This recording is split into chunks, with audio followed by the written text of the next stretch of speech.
tu te sens un peu perdu en ce moment dans ta vie? Alors laisse-moi te proposer une guidance pour ce mois de juillet 2024. Aujourd'hui, on va faire un tirage de tarot en lien avec ton énergie zodiacale. On va explorer ta situation actuelle, comprendre les blocages et voir comment on peut les dépasser. Pour finir, je te montrerai ce que tu peux espérer de ce mois de juillet. Alors c'est parti, on y va. On va faire un tirage en 6 cartes. La première carte qu'on va aller chercher, c'est la situation actuelle. Qu'est-ce que tu vis en ce moment? Qui te pose problème ou pas d'ailleurs. Ensuite, on va aller chercher quel est l'événement passé qui a fait que tu te retrouves dans cette situation. Qu'est-ce que tu as vécu qui t'a mis dans cette situation par le passé.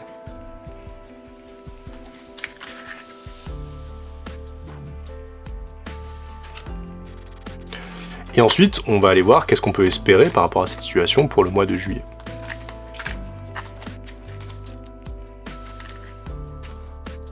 Après, on va aller voir au niveau de notre inconscient, qu'est-ce que je ne vois pas qui est dans mon inconscient et qui est caché en fait, et qui est en lien avec cette situation. Donc on va d'abord aller voir la chose cachée, et ensuite on va aller voir les deux extrémités. D'un côté, il va y avoir un obstacle, quelque chose que j'ai à dépasser, mon défi. Et ensuite, de l'autre côté, il va y avoir quel est mon désir fondamental par rapport à cette situation, et que je ne vois pas forcément. Et enfin, on va aller chercher de l'aide extérieure, dans un premier temps au niveau de nos relations, et ensuite, on va aller chercher de l'aide au niveau des guides. Qu'est-ce que les guides me disent?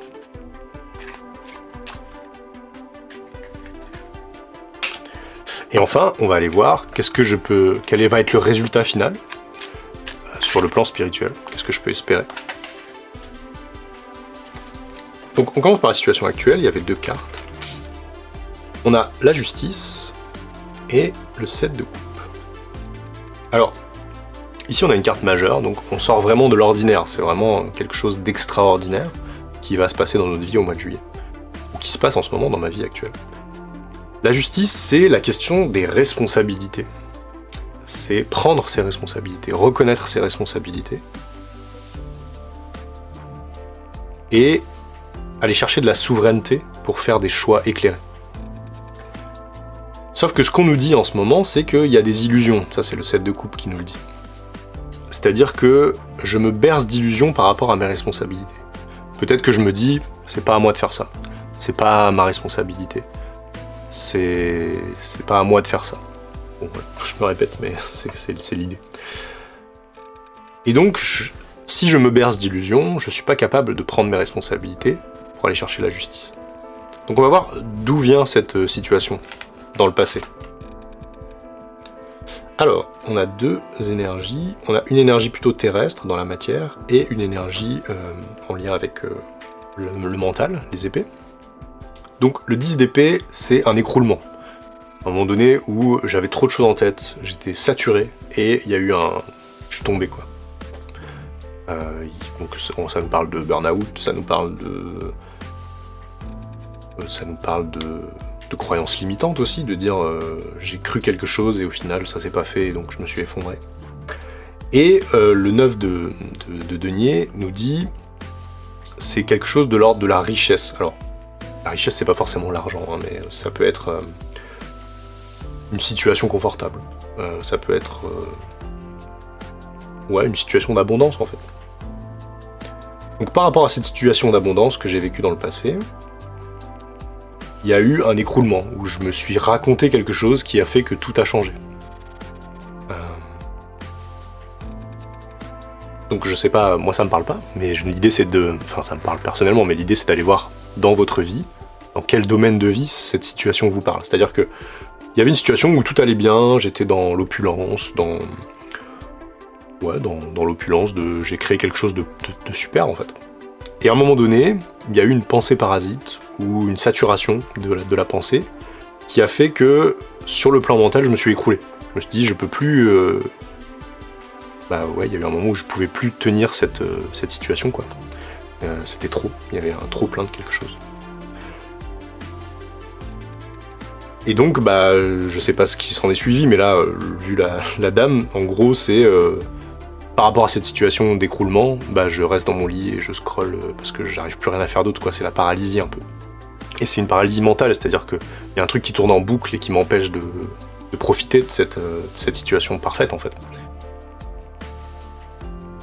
Et donc je reste dans ce... Je rumine, en fait, des pensées. Et ça m'empêche, le fait de ruminer, de voir que je dois prendre mes responsabilités pour conserver cette situation parfaite. Donc là, on nous dit vraiment, arrête de scroller au fond de ton canapé, parce que tu as été blessé, et que tu te dis que, en fait, il n'y a plus rien à faire. C'est ça, en fait, que tu te dis ici, là. L'écroulement, c'est, il n'y a plus rien à faire. Je retrouverai jamais cette situation d'opulence et d'abondance. Et se dire ça, c'est un mensonge que tu te racontes à toi-même. Et donc, ce qu'on te dit, c'est de prendre tes responsabilités pour sortir de cet état émotionnel, ou de pensée.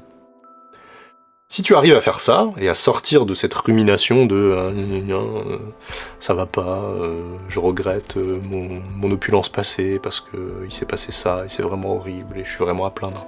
Alors oui, peut-être. Sauf qu'à un moment donné, il faut en sortir, quoi. Il faut passer à autre chose. Donc si je prends mes responsabilités et que je sors de cette rumination, je peux espérer, pour le mois de juillet... Alors, le valet, c'est quelque chose de nouveau, quelque chose qui va émerger sur le plan matériel. Donc on était sur le plan matériel au départ, on retourne sur le plan matériel. Si je sors de cette rumination, je peux espérer une nouvelle opulence. Une nouvelle manière de vivre l'opulence. Et donc en fait, quand je me dis « Ah là là, c'est pas possible de retrouver cet état parfait, qui était trop bien dans le passé », et en fait, ce qu'on te dit, c'est si tu prends tes responsabilités pour changer d'état d'esprit, tu vas retrouver une nouvelle manière d'aller chercher cette abondance-là. Donc c'est plutôt positif. Et c'est vraiment une invitation pour le mois de juillet. C'est d'aller chercher une nouvelle manière de voir les choses. Et de faire les choses aussi.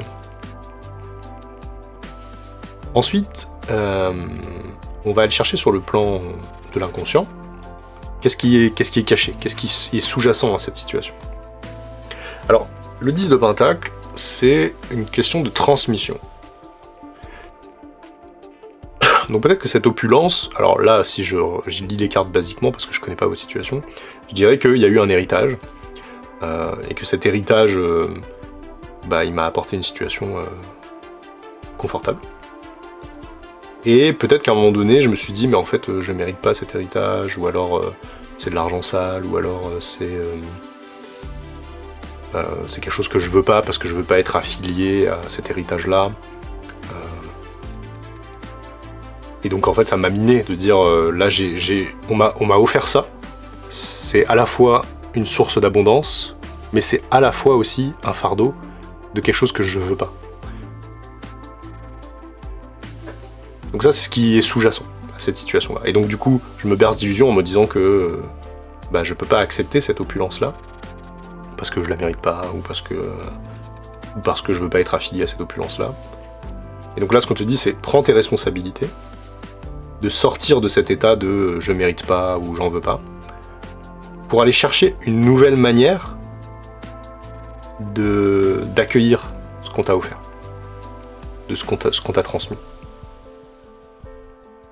Alors du coup, on va aller voir quel est l'obstacle, qu'est-ce qui t'empêche d'aller chercher une nouvelle manière d'accueillir cette abondance.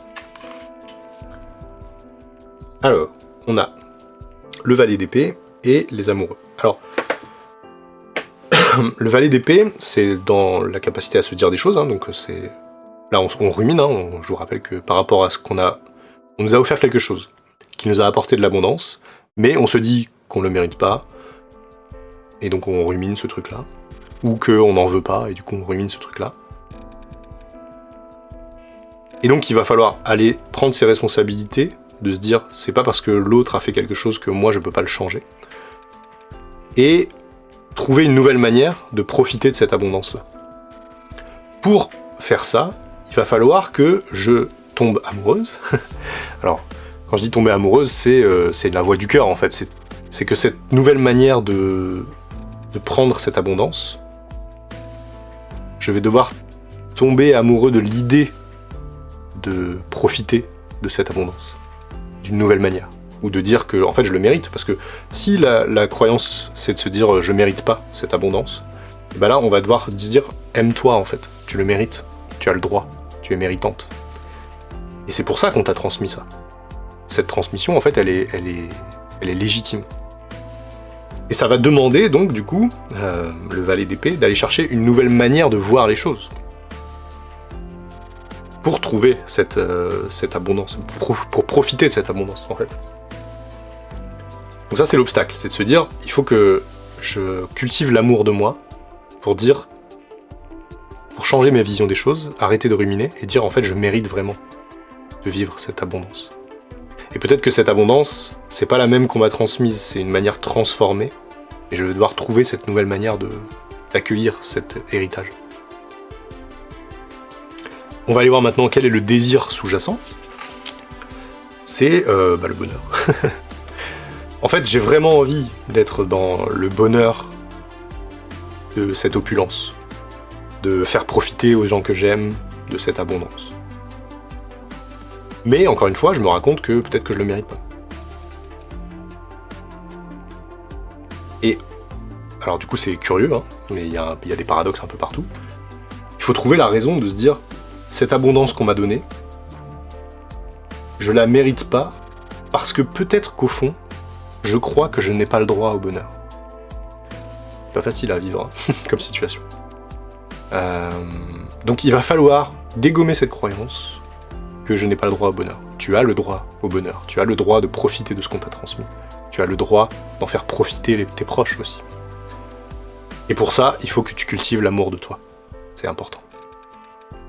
Et en cultivant l'amour de toi, tu vas trouver une nouvelle manière de percevoir, de te percevoir. Donc pour t'aider à faire ce chemin vers l'amour de toi, et de comprendre que tu mérites le bonheur, on va aller chercher sur quelle relation je peux m'appuyer. Alors, le set de bâtons, c'est une question d'endurance. Donc là, sur le plan relationnel, on pourrait dire que tu peux compter sur les amis qui te suivent depuis longtemps, sur les personnes qui ont toujours été présentes pour toi. Et je pense que ça résume bien la chose. C'est-à-dire, va voir les gens qui te connaissent, qui t'ont suivi, qui ont suivi ton parcours, avec qui tu as grandi, et qui sont là, et qui sont loyaux, et qui t'aiment, en fait. Pour leur demander de t'exprimer la valeur qu'ils voient en toi. Parce que toi, tu as beaucoup de mal à t'aimer. Et tu as beaucoup de mal à voir que tu mérites ce qui t'arrive. Donc va voir les personnes que tu aimes et qui te connaissent depuis longtemps pour leur demander bah écoute, là je sens que j'ai un manquement d'amour de moi, j'ai du mal à voir que je mérite d'être heureuse. J'aimerais bien que tu me dises pourquoi moi je mérite d'être heureuse. Et là vous allez voir qu'il va se passer quelque chose de magique. C'est que cette personne qui vous connaît bien et qui vous connaît parfois mieux que vous-même va vous expliquer pourquoi vous êtes formidable et pourquoi vous méritez le bonheur et pourquoi vous méritez tout ce qui vous arrive. Donc voilà, vous pouvez compter sur ces amis de longue date, et peut-être qu'il n'y en a qu'une, peut-être qu'il n'y en a qu'un, et c'est suffisant. Mais exprimez-lui ce sentiment que vous avez de... Alors c'est difficile, hein, parce que les lions ont beaucoup de mal à faire ça. Là, les lions blessés ont tendance à se retirer pour pas qu'on voit qu'ils sont blessés. Et bah, il va falloir faire cet effort de dire là je suis blessé, et j'ai besoin qu'on me dise pourquoi je mérite d'être aimé. Ça va demander un effort. Donc là on va aller voir ce que les guides nous disent pour pouvoir nous aider à aller vers cet amour de soi. Et bah on nous dit patience, voilà. Les guides nous disent, alors c'est pas une patience où je fais rien. C'est une patience où je dis j'ai besoin de m'aimer et je vais nourrir quotidiennement, voilà, on voit, elle arrose sa plante tous les jours. Et c'est pas une patience de dire bah voilà ça va arriver et je fais rien. C'est chaque jour je vais aller nourrir un peu cet amour de soi, je vais l'arroser. Et je vais attendre les résultats de cet arrosage quotidien. Parce qu'un jour, ça va fleurir, et je vais me rendre compte qu'en fait, bah oui, en fait, je m'aime, et je mérite d'être aimé. Je sais pourquoi, parce que je sais quelle est la valeur que j'ai, quelle est la valeur que je porte. Et ça va demander de la patience. Donc les guides nous disent, nourris cet amour de toi chaque jour, en étant soutenu par les personnes qui te suivent depuis longtemps. Et quand tu vas faire ça, pendant un certain temps, donc là au moins tout le mois de juillet, hein, c'est la préconisation, tu vas arriver vers quelque chose, un résultat final qui va être l'as d'épée. Alors, les épées on est sur le plan mental, hein, donc là on avait vu qu'on avait cette croyance limitante là. Cette croyance qui disait « je ne mérite pas d'être aimé ».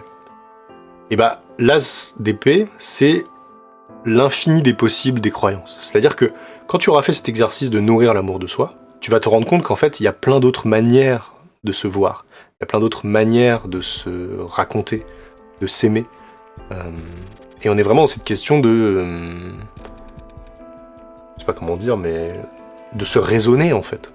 Parce que cette croyance que je ne mérite pas d'être heureuse et je ne mérite pas d'être aimée, et ben en fait, elle est déraisonnable.